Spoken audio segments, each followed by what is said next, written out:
Welcome to another scriptural study. We kindly suggest that you put your computer screen on full view.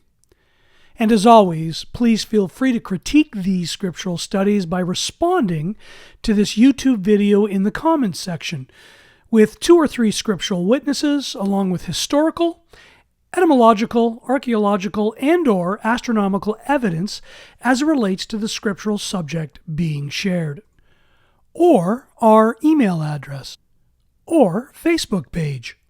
In this scriptural study, we will be exploring the incredible differences of man's weekly cycle as compared to YaHUaH's weekly cycle in 4 separate categories. Category 1 will explain why world religions and their different dedicated 7th days of worship and praise are non-scriptural. Category 2 will explain why all world religions and their unified claims of a continuous weekly cycle is grossly false. In Category 3, we will plot scriptural passages on a monthly timeline to determine the true scriptural weekly cycle. And finally, in Category 4, we will plot scriptural passages on a monthly timeline of the scriptural 8th day to see what this reveals. But before we do this, let us share this wonderful note of thanks. Isn't it extremely wonderful just how many folks are now getting outside with the scripture and filming and photographing just how YaHUaH and his 3-part celestial clock and calendar works in the heavens in perfect syncretic harmony with the sun, moon, with the stars. Because the repairing of the breach with the question of the true scriptural weekly cycle and thus the true scriptural 7th-day Sabbath is at the forefront of the revival of the way of YaHUaH in the world right now. And yes, it's not in the media newspapers here and now, and you won't see it on television just yet. It's not even being discussed from the pulpits in churches, except to vehemently refute what is presented scripturally about the celestial clock of YaHUaH. Because it is no surprise to anyone on earth that all world religions support, let alone promote, a continuous weekly cycle. But the blatant fact remains. All world religions are not even in agreement on a set scriptural 7th day of worship for the Creator. Case in point, Christian world religions will have you believe without scriptural celestial clock backup that the pagan day Sunday is the 7th day of worship, while Islamic world religions will have you believe without scriptural celestial clock backup that the pagan day Friday is the 7th day of worship. And of course, Judaic world religions will have you believe without scriptural celestial clock backup that the pagan day Saturday is the 7th day of worship. Think. Who then do world religions actually worship and praise on their non-scriptural appointed days of worship? There is no irony in the fact that world religions are in full agreement in dedicating their appointed days of worship and praise to pagan deities. The naming of days and months is a total non-scriptural practice. This worldwide religious practice of naming days and months originates in the pagan worship systems of antiquity, namely Babylon. Think, do you actually believe for 1 minute that YaHUaH, our Almighty Father in heaven, and his 7th day of worship would be linked to the planetary deity of Apollo, known as well as Zeus? And why the Mother Church of Christianity calls it to this very day the venerable day of the sun and or Sol Invictus. You can see why this pagan day has nothing to do with the 7th-day Sabbath of YaHUaH, because it's not. Would the Almighty YaHUaH then be satisfied with sharing his 7th-day Sabbath with the man-made deity Freya and its crescent moon worship system that the Muslims promote? Of course not. What about the Judaic world religion and their choice for the seventh-day Sabbath, which is Saturn's day, in praise of the pagan deity known as Kronos, or Father Time? Would the Almighty YaHUaH then be satisfied with sharing his seventh-day Sabbath with the venerable day of the star Kian? Didn't the apostle Stephanos rebuke and admonish the Pharisaical leaders of the Judaic world religion of the time with their mighty one Kian, which changed the weekly cycle of YaHUaH and thus YaHUaH's true seventh-day Sabbath to a man's weekly cycle of 8 days and then 7 days, as we can read in the book of Acts, chapter 7, verse 43? And yes, you heard correctly. Rome at the time had an 8-day weekly cycle. This is not a conspiracy theory, it's simple scriptural and historical fact. And observe what pagan day the first day of the week was. Yes, the pagan day for Saturn, which is Saturday. As the Roman Empire expanded, it came into contact with Mithraism, which quickly became a popular religious cult in Rome. Mithraism brought a 7-day week with days named after planetary deities as well. There are many historical documents with archaeological evidence that has proven this over and over again. Just read an excellent book authored by Franz Kuhlmann, Monuments and Figures and Reliefs and Mysteries of Mithra, Volume 1, page 112. And as well, guess what date Mithra's birthday is on? Yes, the pagan day, December 25th. But doesn't Scripture tell us that YaHUaH is his name and that he will not give his esteem to another, let alone allow his praise of him to be shared with any man-made idols? The word esteem means worth and or value, and thus why the Scriptures do not find it worthwhile and or of value to name their days and or months after pagan deities. The very word teaches us to only number and or count our days, and for good reason, as per the book of Yashayahu or Isaiah chapter 42, verse 8 points out, let alone here and many other places. So this is why we, on this YouTube channel and other articles, kindly share that world religions may be nothing more than weekend warriors, foolishly arguing who has the seventh day correct, when in fact none of them do, in the eyes of the Almighty YaHUaH. Because the majority of people still imprisoned in these world religions are not even aware that they are all on the road to world religious coexistence under the power of a very old Babylonian timing system that exists to this very day. And is this why we are all to come out of her? Because isn't it true that all world religious weekend warriors are nothing more than unwitting soldiers deceived in becoming guardians of the Gregorian? Think, what do all world religions all through time utilize to control the masses? And just for fun, utilize any of the scriptural online tools and complete a scriptural word search on the word weekend. There are reasons why the word weekend does not exist in Scripture. So again, the purpose and intent of this video with Category 1 was to scripturally demonstrate why world religions and their dedicated seventh day of worship and praise are non-scriptural. Let's move on to Category 2. The second category of this scriptural study was to share historically why world religions and their unified claim that there is a continuous weekly cycle is grossly false. As an example, when I grew up in a small town in northern Ontario, I was erroneously taught that the pagan day Sunday was the seventh day of the week. But in 1972, as a 12-year-old boy, I became aware that there were other kids in my town, such as the Seventh-day Adventists, and Jewish folks with their seventh day, which was on the pagan day Saturday, and that's when they went to church. I was extremely curious as a 12-year-old lad, as I found this to be fascinating and even weird, because I thought, how could this be? I even asked the simple question at school, how could people living in the same town think differently about any day of the week, let alone the seventh day? The erroneous answer came to me swiftly and decisively when I brought it up in the Catholic school I went to.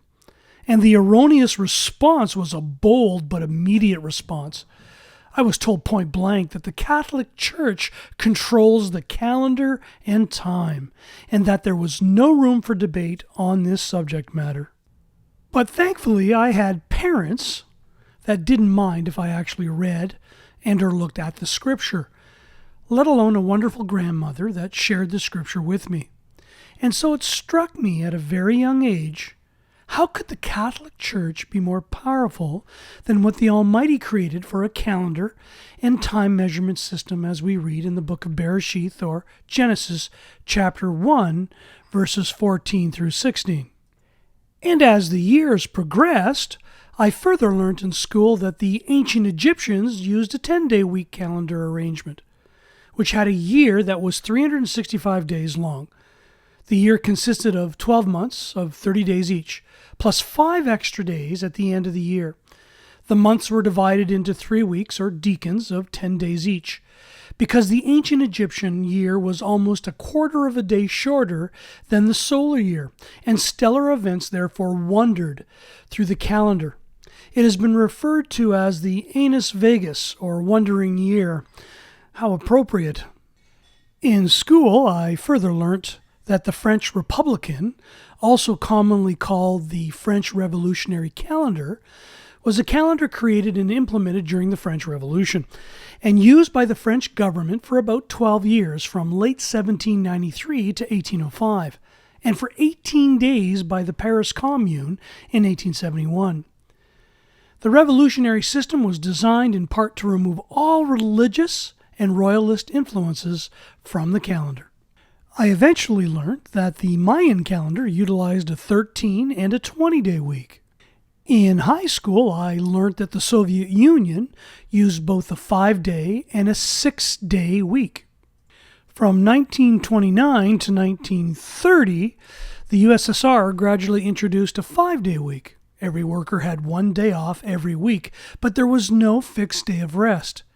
Did you hear that? No day of rest. Then on the pagan day, September 1st, 1931, this was replaced by a 6-day week with a fixed day of rest, falling on the 6th, 12th, 18th, 24th, and 30th day of each month. In 1908, the Imperial Russian Olympic team arrived in London 12 days late for the Games because they were not utilizing the pagan Gregorian system yet. The Russian adoption of the Babylonian pagan Gregorian continuous 7-day weekly cycle was decreed on the pagan day of June 26, 1940. Lithuanians used a 9-day week before adopting the pagan mixed worship system and world religion of Christianity. As we can clearly see, the road to Babylonian coexistence is messy and chaotic. And even though these historical facts exist and are proven beyond doubt, the world religious weekend warriors still attempt to promote the lies that the Babylonian, Gregorian, Friday, Saturday, and Sunday seventh-day praise and worship systems have never changed. It's incredible. Even the Seventh-day Sabbatarians falsely claim that the seventh-day Sabbath always falls on Saturday, the seventh day of the planetary week on the papal Gregorian calendar. Saturday Sabbatarians contend that the present weekly cycle has never been altered and, to make their case, one single historical record is offered regarding the calendar change. This statement is found on the Seventh-day Adventist website, and erroneously argues that the change of the Julian calendar by Pope Gregory to the Gregorian calendar had no effect whatsoever on the man-made 7-day weekly cycle. Again, none of us should be surprised about any of this, because all world religions, Christians of all denominations with Catholics, Protestants, let alone Muslims and Jews, etc., state that the so-called man-made weekly cycle has been preserved. But so it is with these world religious weekend warriors, as they count on worldwide ignorance and as such ignore historical factual evidence that clearly reveals 5, 6, 9, 10, 12, 13, and 20-day weekly cycles indeed existed, as we have already reviewed. But there is so much more to reveal about the road to coexistence and the chaos it has produced, because the pagan continuous weekly cycle has indeed been affected, and more than once, in different countries.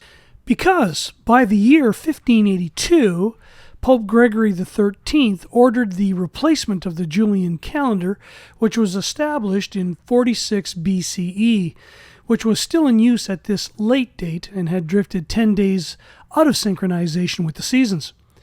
The spring equinox falling on the pagan day March 11th instead of March 21st, as it had when the Julian calendar was first initiated. So what further chaos was provided by the pagan Catholic world religious system in obliterating any idea of what the true seventh day was? Because, again, all world religions make the erroneous claim that each of their seventh-day worship days, with Islam on Friday, Jews on Saturday, and Christians on Sunday, has remained the same just as it has been from the beginning. So why then, prior to 1892, did the people of Samoa observe the weekly cycle in conjunction with the people of Australia? But in 1892, the King of Samoa decreed that the weekly cycle of Samoa be changed and adjusted so that it would coincide with the weekly cycle of America. King Malitoa Lapepa of Samoa decreed that the pagan day Monday, the 4th of July, which was U.S. Independence Day, be the day on which the weekly cycle would be changed. Thus, Monday of the 4th of July in 1892, by the imperial decree, continued on the 5th of July as well, so that the weekly cycle of Samoa could be adjusted and made to coincide with the weekly cycle of America. Please note where the erroneous pagan Saturday Sabbath would have fallen if there was no change in the weekly cycle, and where it fell after the change was implemented. This imperial decree of King Laupepa in 1892 clearly altered the already implemented man-made weekly cycle, and therefore the pagan erroneous Saturday Sabbath for all those who observed it in Samoa. And until the early 1840s, the Philippine Islands were observing the weekly cycle of then Spanish America. But after their trade significantly increased with China, the Malay Peninsula, the Dutch East Indies, and Australia, the Philippine authorities decided to abolish the weekly cycle from Spanish America and instead implement the weekly cycle of Asia. This was achieved in 1844, the very year Adventists expected the Messiah to return. And when Narciso Claveria, the Governor-General of the Philippines, issued a proclamation announcing that the pagan day Monday, 30th December 1844, was to be immediately followed by the pagan day Wednesday, the 1st of January 1845. Prior to 1867, Alaska belonged to Russia. Russia at the time still observed the Julian calendar, which was 12 days behind the Gregorian calendar. The neighboring Canadians, on the other hand, at that time observed the Gregorian calendar and the American weekly cycle. But when Alaska was sold by Russia to the Americans, the change to the American mode of time reckoning was put into effect by government decree. In this case, two things had to be done in order to reconcile the European week of Russia, observing the Julian calendar, with the weekly cycle of America. 12 days, first of all, had to be dropped from the calendar, and one day of the week had to repeat itself in its weekly cycle. This was accomplished on the pagan day of Friday the 6th, October 1867. People who went to sleep the night of the pagan day Friday, October 6th, woke up in the morning to find out that it was then the pagan day of Friday, October 18th. This transferred the erroneous pagan day Saturday Sabbath to the pagan day Friday. since the pagan day of Friday was made to repeat itself in that weekly cycle. Thus the Sabbatarians had their erroneous Sabbath altered in the weekly cycle by a deliberate reform and the change of the week. A more recent and deliberate reform and the change of the weekly cycle took place in Kiribati in 1995. Kiribati is an independent nation located on islands in the central Pacific Ocean. The nation gained its independence on the pagan day of July 12, 1979, and is a member of the British Commonwealth. Prior to 1995, the western part of the republic was always 24 hours ahead of its eastern part, and there were only 4 days in each week when official business could be conducted between the two parts of the republic. To put an end to this situation, President Tito announced on the pagan day of January 1st, 1995, that the international dateline would henceforth run along the many-cornered eastern boundary of the republic. Thus, the weekly cycle in Kiribati was altered and changed as recently as 1995, and therefore the so-called Sabbatarians who now observe the erroneous Sabbath in that region to keep their Sabbath on what formerly was called the pagan day Friday. Prior to 1995, the Sabbatarians in Kiribati and Hawaii observed the same erroneous Sabbath and on the same pagan date. After the international dateline was moved as far east as 150 degrees, and therefore further than Honolulu, the Sabbatarians in Kiribati now observe their Sabbath day a day earlier than those in Hawaii. Even today, many observers of the so-called pagan Saturday Sabbath observe it on 2 different days. Take a look at the zigzag international dateline between Siberia and the Aleutian Islands, for example. When it is a pagan Friday sunset in the Aleutian Islands, it is actually a pagan Saturday sunset in Siberia. Although the Sabbatarians of both regions in fact share the same sunrise and sunset, they do not observe the same day. There is clear proof that the Almighty YaHUaH most definitely did not count his days in accordance with the current international dateline. The present IDL does not run in a straight vertical line, but rather zigzags and deviates in order to suit man's commercial trading and money-making endeavors. But after all, isn't this the true purpose of man's non-scriptural, pagan weekly cycle timing system? Which is indeed to protect the world religious traditions of men, all the while tied to the world's financial system.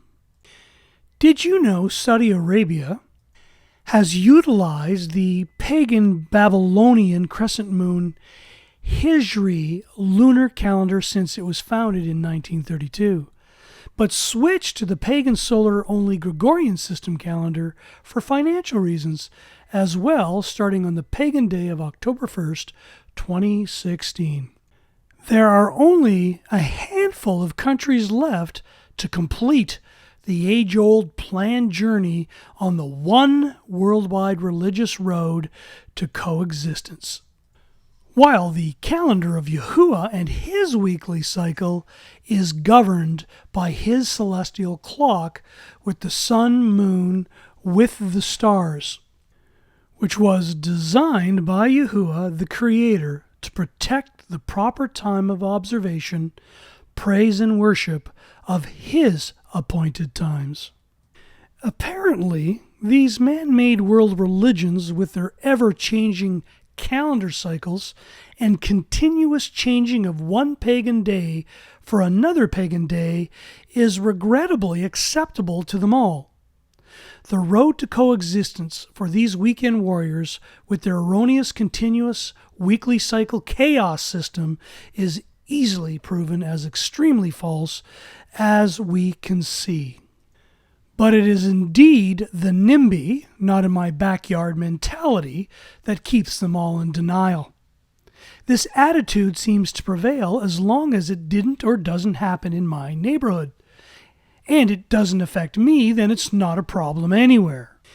And so, on and on the silliness goes with world religions ignoring the Almighty YaHUaH and His celestial clock and calendar that hangs in the heavens that no man can manipulate.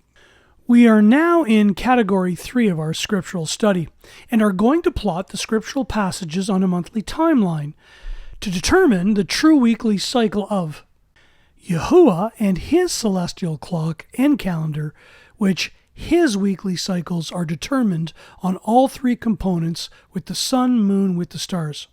Remember, man has only operated in the past with solar-only and or lunar-only models that are all integrated into the Gregorian system in some shape, form, and or manner today. We will start with a blank monthly slate, so to speak, with a linear chart of 30 days and actually plot out the scriptures according to what they share without any influence of man's calendars and or pagan weekly cycles. We figured, why not just listen to the Word and plot out what YaHUaH states about His days as the scriptures count and or number them as per the very Word itself? Would this then not reveal the true scriptural weekly cycle? This is where the video will speed up extremely, so it is up to you to ensure your computer screen is on full view to see the scriptural passages in full, and to stop the video to read them all on each scriptural visual. Here we go. Here is the scriptural weekly count with the spring feasts. Here is the scriptural weekly count with the fall feasts. Here are additional scriptures and the count with the fall feasts once again. The scriptural count with the Battle of Jericho. Additional scriptures with the Battle of Jericho. The scriptural weekly count with the consecration of Aaron. The scriptural weekly count with the book of Ezekiel, chapter 46, verse 1. The scriptural weekly count with Ezekiel, chapter 46, verses 2 and 3. Remember the spring feast scriptural weekly count in the month of Abib? Because let's see what happens when we go to the first month of the Exodus, and what actually happened during this first month on the celestial clock and calendar of YaHUaH, as we can read in the book of Bamidbar, or Numbers, chapter 33, verse 3. Yep, full and complete alignment to the scriptural spring feast count and the weekly count at that. So, as we can see, if we just let the scriptures teach us how to count and number YaHUaH's days, it becomes very simple how His celestial clock and calendar and His timing piece operates for His appointed times.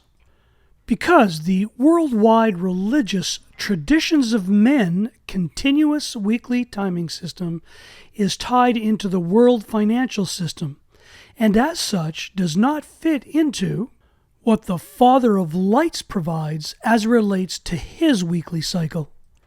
Because YaHUaH's thoughts and ways are not like man's thoughts and ways. Okay, here we are on the fourth and final category of this scriptural study, in which we will plot scriptural passages on a monthly timeline about the scriptural eighth day to see what this reveals about YaHUaH and His weekly cycle. Because, as we read in the book of YaHUaH, or Leviticus chapter 23, verse 39, the eighth day, the scripture is referring to the third seventh-day Sabbath of the month in the fall. Why? Because from Sabbath to Sabbath is an 8-day count when you include the previous Sabbath, let alone a 7-day count excluding the previous Sabbath. This is verified in so many scriptural passages. Here's another from the book of Bamidbar, or Numbers, chapter 23, verse 35. And it's no coincidence that the last great day in the feast is on the third Sabbath of the 7th month, on the 22nd day, in which the Messiah Yahushua in the Scriptures from the book of YaHUaH, or John, chapter 7, verses 37, cried out, saying, quote, "If anyone thirsts, let him come to me, and let him who believes in me drink." End of quote. Yes, indeed, from new moon to new moon, and from Sabbath to Sabbath, all flesh shall come to worship before him. We continue to pray in the name which is above all names, that these scriptural studies provide value to you and your loved ones. Again, please feel free to respond to the scriptural studies in a scriptural manner, of course, to the YouTube comments section of this video, our email address, and or our Facebook page. So until next time, YaHUaH willing, all the best in the name which is above all names.